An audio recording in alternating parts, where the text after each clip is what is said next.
We want to switch gears. The Justice Department's Inspector General is now going to be looking at whether political motivation affected the FBI investigation of the Trump campaign and alleged collusion with Russia with President Trump. Former CIA Director John Brennan responded this morning, basically taking aim at the GOP and leadership, Senator Mitch McConnell and Speaker of the House Paul Ryan. Here's what John Brennan, the former head of the CIA, tweeted this morning. Senator McConnell and Speaker Ryan, if Mr. Trump continues along this disastrous path, you will bear major responsibility for the harm done to our democracy. You do a great disservice to our nation and the Republican Party if you continue to enable Mr. Trump's self-serving actions. President Trump swiped back on Twitter, writing this: John Brennan is panicking. He has disgraced himself. He has disgraced the country. He has disgraced the entire intelligence community. He is the one man who is largely responsible for the destruction of Americans' faith in the intelligence community and in some people at the top of the FBI. Brennan started this entire debacle about President Trump. We now know that Brennan had detailed knowledge of the phony dossier. He knows about the dossier. He denies knowledge of the dossier. He briefs the Gang of Eight on the Hill about the dossier, which he continues writing. We will bring you the rest of the tweet when it comes in. This is actually live television. So he hasn't posted the rest of the tweet. Joining us right now, Fox News senior judicial analyst Judge Andrew Napolitano. Judge, what a development. Yes. Mr. President, would you finish that tweet, please? So we know where you're going. There's so much to get your hands around here. Well, first let's start with the fact that the president yesterday came out and demanded that the Inspector General take up this. This is consistent. Actually, he didn't even demand the Inspector General did it. He demanded the DOJ did it. The DOJ chose the Inspector General.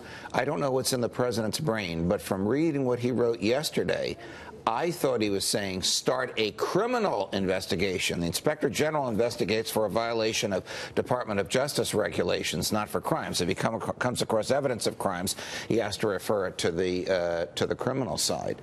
But the way I read this is part of the Rudy Giuliani-inspired let's go on the offense approach that the Donald Trump legal team has been taking lately. I don't think that Rudy was hired to get into the nitty-gritty of the documentation or what laws might have been violated and who said what to whom. I think Rudy was hired to commence an offensive, a credible, legal as well as politically grounded offensive in behalf of the president, and probably said to the president, why don't you go on the offensive?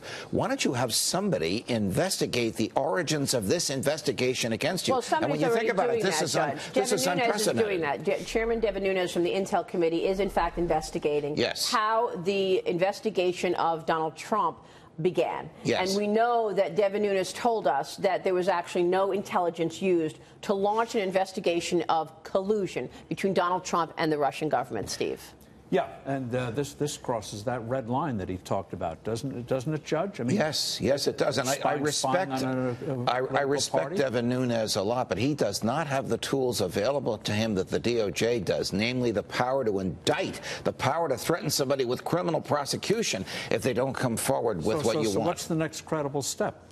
That's a great question. The next credible step, and it's not going to happen tomorrow, would be for the Inspector General to reveal publicly whatever he learned about what this professor may have done, and a lot of us know who the professor is, and what information may have been obtained directly or surreptitiously, and for what purpose from the Trump campaign. Did the professor inveigle his way into the Trump campaign because the FBI thought crimes were being committed, or because the White House wanted to know what the Trump campaign was doing so they could pass that information on to Hillary? And here's what Devin Nunes said about that yesterday on Sunday Morning Futures on the FBI interference with the 2016 campaign. Listen. If they ran a spy ring or an informant ring and they were paying people within the Trump campaign, if any of that is true, that is an absolute red line. There is not an honest person in this country who can believe that taxpayer dollars going to fund this ring and operate like this, like what's said in the New York Times, I think it would have quite a bit of detail on it. If any of that is true, this is a red line in this country. You can't do this to political campaigns. But I mean, this was done. I mean, according to them, this was done in the spring. I mean, before the counterintelligence investigation was even open. If that's true, we need to know about it. Well, I could not agree with him more. I mean, we may be on the precipice of exposing a very, very extraordinary political use of intelligence and law enforcement by the Obama administration. Now, the other side of this is the government can't just investigate anybody it wants. There has to be articulable suspicion. That's a rather low threshold, but it means the government must articulate why and for what law enforcement purpose it is gathering information about a person or an entity. I don't know if they had that, and maybe they did. But the other thing I have to say is it shouldn't surprise people that agents of the intelligence community inveigle their way into private entities, because that happens all the time. I don't want to scare people, but the CIA and the NSA are in places that most people don't even know of the places. Yeah, but this is very different, Judge. I mean, this is a major presidential election. Yes, yes. President Obama, basically, what it appears to me, politicizing all of his agencies. The DOJ, the FBI, the IRS, the CIA, they were all involved in trying to take down Donald Trump. One of the reasons I think that John Brennan's tweet was so vicious in tone was because he does not want this behavior exposed. He probably was behind it, and in fairness to him, it went on long before he got there and will go on long after he's gone. Real quick, because this is for you to push back on some of the narrative about Donald Trump ordering the Department of Justice to look into this. People are acting like this is some sort of constitutional abuse of power. The Department of Justice is part of the executive branch, period. Yes. It's not an independent branch of government, period. My hat is off to the self-restraint. One does not often compliment this president on self-restraint. My hat is off to the self-restraint with which he has conducted himself vis-a-vis the Justice Department. I believe this is the first time publicly he has asked the Justice Department, or I shouldn't say asked, ordered the Justice Department to do anything. You can't do anything with Sessions because they'll never nominate. They'll slow walk another attorney general.